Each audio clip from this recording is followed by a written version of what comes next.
Know who you want to serve. One of the biggest problems that plague entrepreneurs and most business people actually, because they don't understand this rule, you cannot help everybody. You cannot please everybody. In business, your goal is not to try to serve everybody because you can't. It's impossible. Not everybody's going to like you. Not everybody's going to like your product. Stop trying to help please everybody. Okay? You can only help the people whose skills and experience that you have will best serve them. Does that make sense? You can only help the people who your personal skills and experience and talents will resonate with. So the trick is to find those people, right? You're going to find those people who need their problem solved, who your solutions can help them solve their problem. You don't have the solution to everybody's problem. You have the solution to a certain market. Okay? So what you're going to do is find the cross section between what you like what talents, experience, skills you have that will help solve problems, and then what problems your people have. So you're going to find your people and their problems, and then you're going to compare that with the skills you have that will solve those problems. Okay? And you want to know what they want, what problems they have, but not just any problems. You want to know what painful problems they have. This might feel confusing when you're talking about selling crafts because we think that selling crafts are just like a luxury item, it's just something fun that they might want. But it's not necessarily something they have to have, like food or water or shelter. Well, not necessarily. You want to know why they want your product. So marketing is really important for you to kind of figure out before you decide on any one craft or any type of craft that you want to sell. Now, you may have like a love of paper crafts and want to sell stationery, and that is fine. But what designs, what logos, what words, quotes, what art are you going to create? That should be done in the research phase of the marketing. So you want to know who your target audience is so that you can design what they want. Now, if you are in the business of having a craft business and making money, the priority is about what your audience wants. It's about who your audience is and what they need and what problem you're going to solve. It's not necessarily about what you want to create and then trying to find people to buy it. Okay? You can do that. It's just going to be a little tougher. You can also find the parallels, like I said, the cross section between what you want to make and what you want them to buy.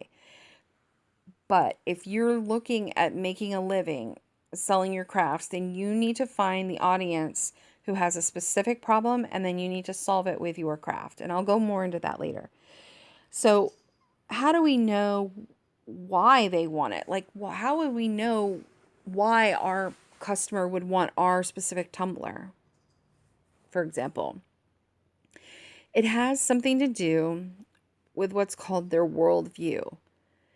It's their identity about how they see themselves. Okay, so tumblers, for example, you can create any design, just about any design.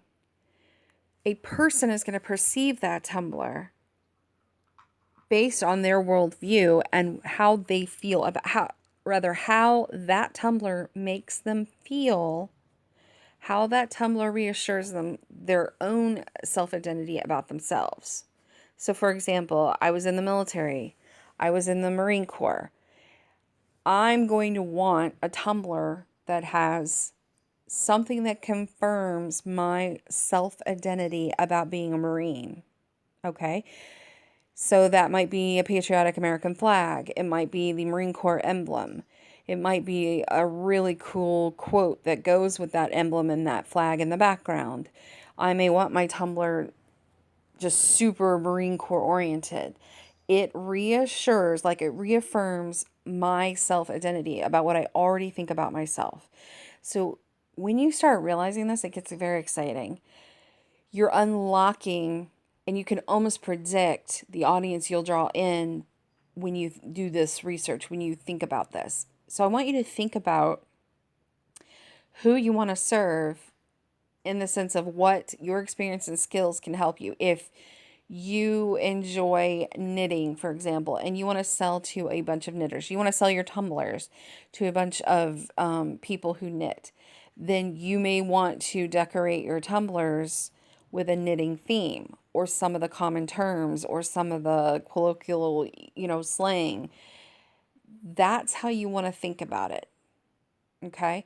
You want to understand who your audience is. You want to understand where they live. We'll talk more about where they are, how to find them before you start designing your product.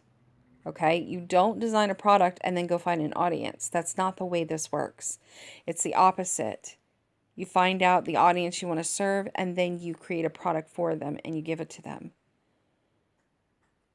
Okay? So remember, you're in the business to help solve problems for people who have painful problems to solve. And a painful problem for craft products, for things that seem like they're not a necessity, a problem still is they want to reaffirm their identity, their worldview, how they think the world sees them, how they see themselves. You simply create products that help pump up their own self-identity. Does that make sense? If not, reach out and contact me. I am happy to explain it in more detail.